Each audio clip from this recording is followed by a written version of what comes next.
A sickening crack tore through the narrow street as the teenage boy's arm snapped at the elbow. He screamed, collapsing to the ground, clutching his twisted, useless limb. Above him, the black belt thug smirked. Not an ounce of remorse in his cold, dead eyes. This is what happens when you say no. His voice carried down the block like a warning shot. Anyone else feel brave today? Silence. The boy, 17, thin, stubbornly proud, had refused to pay protection money, no father, no backup. Just a tiny corner shop and a spine stronger than most grown men. He'd said no, and now he was paying the price. The thug wasn't just any street bully, he was a trained fighter. A predator. He ruled the neighborhood through fear, his GI-style jacket flaring in the breeze, black belt knotted tight around his waist like a badge of dominance. No one moved. Shoppers froze. Vendors stared, some recorded with shaking hands. No, one stepped in. No one dared, except for one man, Jason Statham. He had been standing nearby, watching. A cap pulled low, a plain dark jacket. Just another passerby. Until now. His gaze locked on the teen curled on the ground. His jaw clenched. His fists tightened. His breathing deepened. And then, the thug kicked the boy again. Hard, a vicious, deliberate stomp to the ribs. Jason moved before his brain could speak. He stepped off the sidewalk, slow, controlled, walking straight for the scene. The thug turned, confused. "You want some too, old man?" Jason said nothing. He stopped beside the kid, eyes never leaving the thug. Then with one motion he slipped off his jacket and let it fall to the ground. The street hushed. The phones stopped shaking, and for the first time all day, the thug looked nervous. Jason's stance shifted, subtle, just a tilt of the head, a tightening of the jaw, arms dropping loosely to his sides. He'd seen men like this before, and he already knew something bad was coming. The thug strode into the shop like he owned it, like he had been owning it for years. His presence filled the room before his voice did. He tapped a finger on the dusty counter, scanning the shelves of canned food and cheap toiletries with mock interest. Then he spoke, his voice dripping with false charm. "Where's my cut, little man?" Ion stood behind the counter, tense but steady. "I already told you last time, my father never paid. I'm not starting now." The thug chuckled, nodding, smirking, like he understood. Then, he leaned in close, voice turning sharp and cold. "Yeah, your father was a proud man." He let the words hang before delivering the gut punch. "Look where that got him. 6 feet under with an empty bank account." Ion flinched, but he didn't break. The thug clicked his tongue, shaking his head. His gaze drifted to a small plastic tip jar beside the register. "This all you made today?" He snatched it up, shaking the coins inside. "That's sad, bro. Real sad." Then he dropped it. The jar hit the floor, coins scattering across the tiles. A slow step around the counter, now just inches from Ion. "You're either real brave," the thug muttered, voice low, "or real stupid." Ion's shoulders squared. His fingers curled into fists at his sides. He was trembling slightly, but he didn't step back. "I'm not giving you anything," he said, voice steady. "This shop is all I've got, and I won't let you take it." A pause, just long enough for hope to slip in. Then, crack. The thug's slap landed hard. Ion's head snapped to the side, body stumbling into the shelves. Glass jars tumbled on. Shattered. Before he could recover, the thug grabbed his collar and hurled him forward. Ion's body slammed onto the ground with a dull thud. He tried to get up, but the thug's knee dropped onto his shoulder. The sound that followed was grotesque. Sickening pop. A scream ripped through the shop as Ion's arm bent the wrong way. His elbow dislocated, bones shifting. He curled in on himself, face twisted in agony, gasping for breath. Towering over him, the thug barely blinked. This is what happens when you forget your place. Outside, the street had gone silent. A crowd had gathered. Not close. No one dared get close, but a loose ring of silent witnesses, shopkeepers, customers, an old man on a stool, A delivery boy on his scooter. Phones were out, but no one moved. They had seen this before. Bruised faces, broken noses, shattered egos. Every time someone resisted, this was the result. No one helped then. No one helped now. Across the street, Jason finally stepped off the wall. He crossed the road, each step measured, deliberate.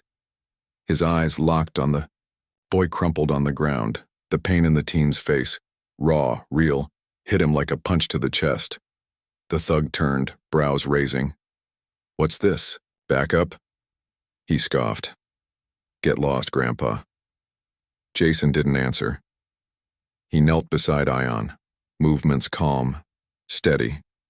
One hand lifted the boy's head gently, the other steadied his broken arm.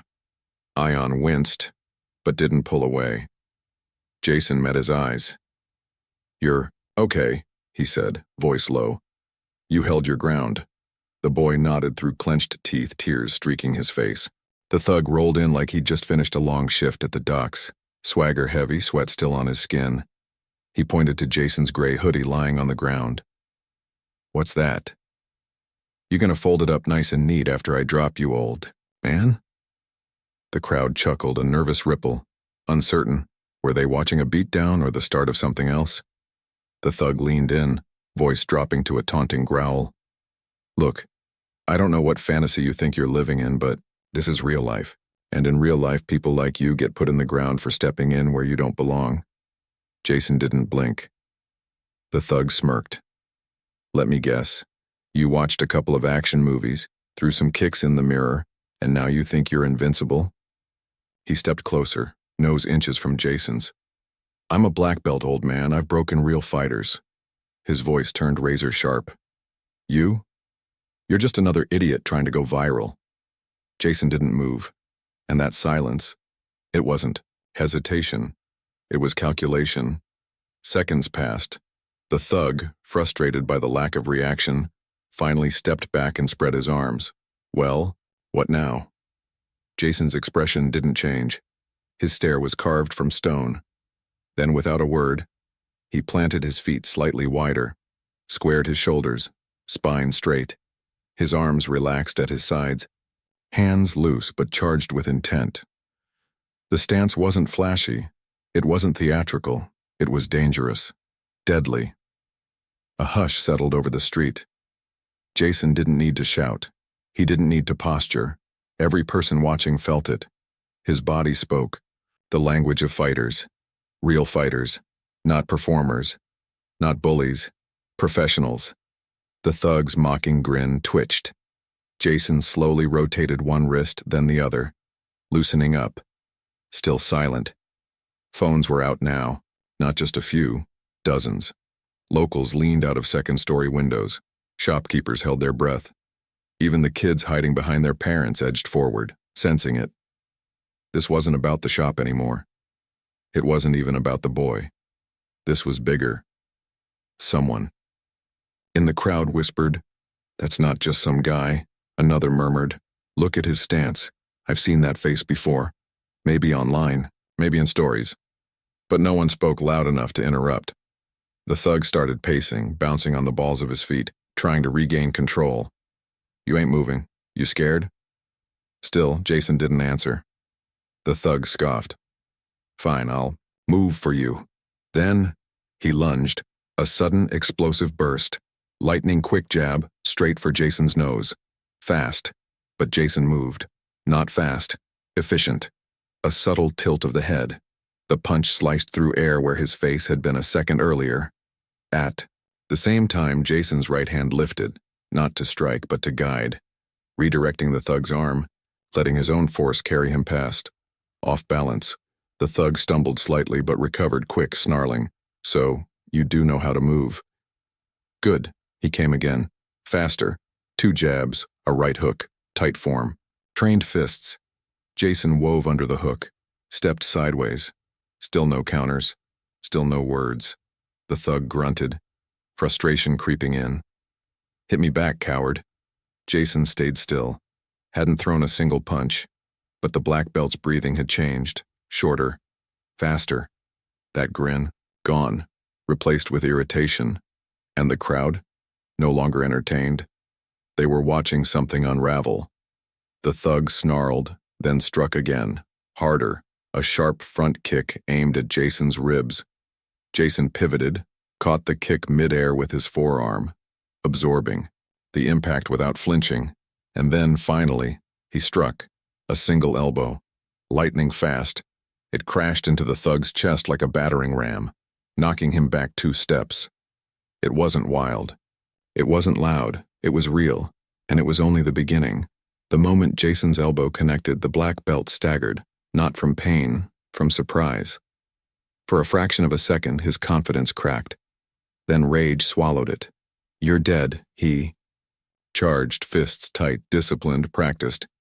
Years of dojo drills poured into raw aggression, and Jason was done waiting. The thug let loose a brutal combination. Left jab, right cross, low kick, everything sharp, precise, unrelenting. Jason deflected the first few, but the thug was fast, faster than expected. A sharp hook snapped into Jason's jaw. His head jerked. Back. Blood traced the corner of his lip. Before he could fully recover, a front kick slammed into his stomach. The impact drove him back 2 steps, heels scuffing against the pavement, nearly colliding with a stack of crates outside the shop. The thug grinned and pressed the attack, a downward hammer fist. Jason blocked high, but that was the trap. The moment his guard went up, a vicious knee slammed into his thigh. Jason grunted. His stance wobbled. For half a second. The crowd gasped. "You're not built for this," the thug spat, circling like a wolf. "You came to play hero, but this—" He stepped in, eyes gleaming. "Isn't a movie." He spun, a back fist whipping toward Jason's temple. Jason ducked. Too late. The fist clipped the side of his head, vision blurring for a moment. He stumbled, shoulder crashing against a lamppost, braced himself, shook it off, reset. But the thug smelled. Blood now, a flurry, jabs to the chest, a high kick toward the head, then a sudden low sweep, aimed to take Jason's legs out. Jason jumped back. Not far enough. The thug's shin clipped his ankle. Jason dropped to one knee. The crowd murmured louder. Jason exhaled, looked up from the pavement, breathing heavy, face bruised. The thug cracked his neck, smirking. "Stay down, man, before you get embarrassed." Jason wiped the blood from his mouth, said nothing, and stood. Slowly, feet planted again. The thug's smirk faded. His face hardened. He stepped forward, confidence swelling, strikes coming faster now, each one heavier. Jason blocked most, but not all. A right cross slammed into his cheek. A knee hit his ribs. His body jerked with the force. He was taking damage, barely keeping ground. But his eyes, they never looked away. They were studying, waiting. Jason staggered back another step, chest rising and falling, ribs aching, jaw sore, leg sore. The thug advanced again, throwing a tight hook. This time, Jason saw it. He leaned, just enough. The punch missed, and Jason returned fire. Fast, compact, knuckles driving into the thug's exposed side, right below the floating rib. Deep grunt burst from the thug. He winced, surprised. Jason didn't let him recover. He stepped in close. Too close for the thug's long strikes to land effectively. Elbow, cracked against the thug's shoulder, again, against his chest. Pivot. Jason drove his palm up into the underside of the thug's chin. Snap. The man's head snapped back, rhythm broken. Jason stayed on him, one hand grabbing the thug's jacket collar, the other dragging him forward, toward a nearby metal post. With a sharp twist of his hips, he slammed the thug's back against the steel frame. The thug growled, swung wildly. Jason ducked. The missed punch's momentum spun the thug off balance. Jason used it. A shove, headfirst into a stack of milk crates. The crash was loud. The crowd roared, some backing up, others pulling out their phones again. The thug scrambled to his feet, now dirty, breathing heavier, face twisted in frustration. Jason stepped forward, not fast, not aggressive, just relentless. The thug lunged again, throwing a kick. Jason caught it mid-air. Before the man could counter, Jason swept his other leg out from under him. The black belt hit the pavement hard. Back first. Wind. Knocked. Out. Jason stood over him for half a second. Their eyes met, and in that moment, the thug felt it. Fear. He rolled to the side, scrambling up, snatched a pipe from the debris. Swung. Wild. Desperation. Jason sidestepped, ducked under the swing, drove a brutal knee into the thug's stomach, grabbed the pipe mid-air, twisted it from the thug's grip, tossed it away. Without even looking, Jason's movements were tighter now, sharper, every strike targeted, every block precise. He wasn't just hitting harder, he was thinking faster.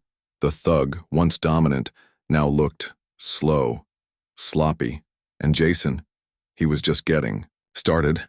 The thug backed up, 3 steps, sweat dripping from his brow, and Jason kept coming. Jason's opponent heaved with every breath. The crowd that once watched in awe now murmured with uncertainty. He wiped his mouth, smearing blood and spit across his knuckles. "You think this proves something?" he barked, voice cracking. "You're just lucky." But his eyes told the truth. He was shaken. Desperation flared in his movements. A wild punch, then another, sloppy, heavy, uncoordinated. Jason slipped both with ease. He barely needed to counter. The thug's structure was gone. He was throwing everything, hoping something would land. Jason parried a lazy kick and punished the opening, a stiff punch to the gut. The thug choked on his breath. Then snap. Jason's elbow cracked into his shoulder. The thug staggered sideways. He reached for balance, grasping at a fruit cart. His foot slipped, a fallen apple. He stumbled. Laughter rippled through the crowd. He looked around, realization creeping in. The power he had commanded, the fear he thrived on, it was fading. People watched him differently now, with less fear, with more hope. Panic flashed in his eyes. He lunged, grabbing a loose broom from an alley. He swung it, like a bat screaming in frustration. Jason caught the wooden handle mid-swing, yanked it forward, ripping it from the thug's grip. The thug stumbled again, crashed into a trash bin, rolled to his knees, groaned. Jason stepped forward, slow, unshaken. The thug pushed himself up, legs shaky. His punches came again, faster, but messier. One grazed Jason's jaw. The rest hit air. His footwork was gone. His control was gone. He was unraveling in real time, and he knew it. Jason ducked the final swing, grabbed the man's arm, twisted it at the elbow, shoved him back into the center of the street. No retaliation came this time. Just heavy breathing, just panic. The black belt was done pretending. The thug's chest heaved, sweat poured down his face. His black belt hung loose, barely holding together the mess he had become. Jason moved, not fast, just certain. He closed the distance in 2 silent steps, then struck. His elbow snapped up like a piston, colliding with the thug's jaw. Crack. The man's head whipped sideways. Spit. Blood. Teeth. His legs buckled. He dropped, barely catching himself on one knee. Jason grabbed the back of his shirt. No hesitation. No mercy. A violent twist of the hips. Jason hurled the thug across the pavement. His body slammed sideways into a steel gate. Metallic clang. The sound rippled through the alleyway like a bell toll. The crowd gasped. The thug slumped. Breathless, ribs cracked. Arms limp, Jason approached, slowly, step by step, like a shadow moving through dust. The thug lifted his head, with effort, eyes dazed, lips split, blood dripping from his chin. He tried to rise. Jason did not let him. He stepped in, with surgical precision, and ended it. A brutal roundhouse kick to the chest. Thud. The impact shook the ground. The thug's body lifted off the pavement, flew, back collapsed, unmoving. Silence. Phone stopped recording. Mouths stopped whispering. There was no applause, only stunned awe. Jason stood still, chest rising, falling, eyes locked on the broken man before him. The black belt had been shattered, and justice had been delivered. For a moment, the street stood still. Not a breath, not a whisper. The thug lay crumpled, motionless, his chest rising in shallow, broken rhythm. The steel gate behind him echoed the impact, the sound still hanging in the air like smoke. The people who had once been frozen in fear now stared in disbelief. It wasn't just that someone had beaten him. It was how. With precision. With control. With power they had never seen before. Then the murmurs began. "Did you see that elbow?" He didn't even say a word. "Who is that guy?" A man lowered his phone, still recording. "That was the cleanest fight I've ever seen." But no one cheered, no one clapped. It wasn't that kind of moment. It was reverence. Jason stood there, eyes on the fallen man. For a few more seconds, then without fanfare he turned. The teen was still on the sidewalk, curled into himself, holding his broken arm with his good hand. His face was pale, twisted with pain, but his eyes held something else. Hope. The boy's eyes stayed open, locked on the man who had stepped in when no one else did. Jason crouched beside him. "Let's get you out of here." A nearby driver who had watched the entire fight from his parked rickshaw jumped out and swung, opened the passenger door. Jason lifted the boy gently, one arm across his shoulder, supporting him with care. The crowd parted. The same people who had watched, recorded, and whispered now stepped back with respect. Jason eased the boy into the seat, making sure he was secure. "Take him to the nearest clinic," Jason told the driver. The man nodded quickly. "Yes, sir, right away." The teen's voice cracked, barely above a whisper. "Thank you. For everything." Jason gave a single nod, shut the door, and tapped the roof. The engine revved. The rickshaw pulled off, and the street exhaled. People began to approach. Slowly, cautiously, a shopkeeper removed his cap. "We've been waiting for someone like you. A long time." An older woman pressed a hand to her heart. "You did what no one else dared." Jason offered no response. A teenager lifted his phone. "Sir, that was... Can I just ask, who are you?" Jason's eyes flicked to him. The teen lowered the phone. That was answer enough. All around him, gratitude took quiet form. Small nods, hushed thanks, hands pressed together in respect. The fear that had ruled this block was cracked wide open, and the man responsible? He didn't even stay to admire the moment. Jason turned, walked back to where his jacket lay in the dust. He picked it up, dusted it off with a single swipe, and slid it over his shoulders. Then, without a word, he began to walk. No victory lap. No final speech. No need. The thug was still lying in a broken heap. The crowd still watched his retreating figure. And Jason? He disappeared down the block, just a shadow among the sunlit street. Justice had come, and gone. The world has no shortage of men who use their strength to take, to intimidate, to dominate. They shout louder, hit harder, feed off fear. People like the black belt thug don't rule through skill. They rule through silence. The silence of those too scared to stand up. The silence of those beaten down too many times. But real strength is never loud. It is not used to crush the weak. It rises to protect them. It does not need approval. It does not wait for backup. It moves with purpose, not ego. That day, Jason did not just defeat a fighter. He shattered a symbol of fear. Not by yelling, not by boasting, but by acting, quietly, decisively. Because real justice does not ask permission. Sometimes justice does not wear a badge. It walks in silence and strikes when no one else dares.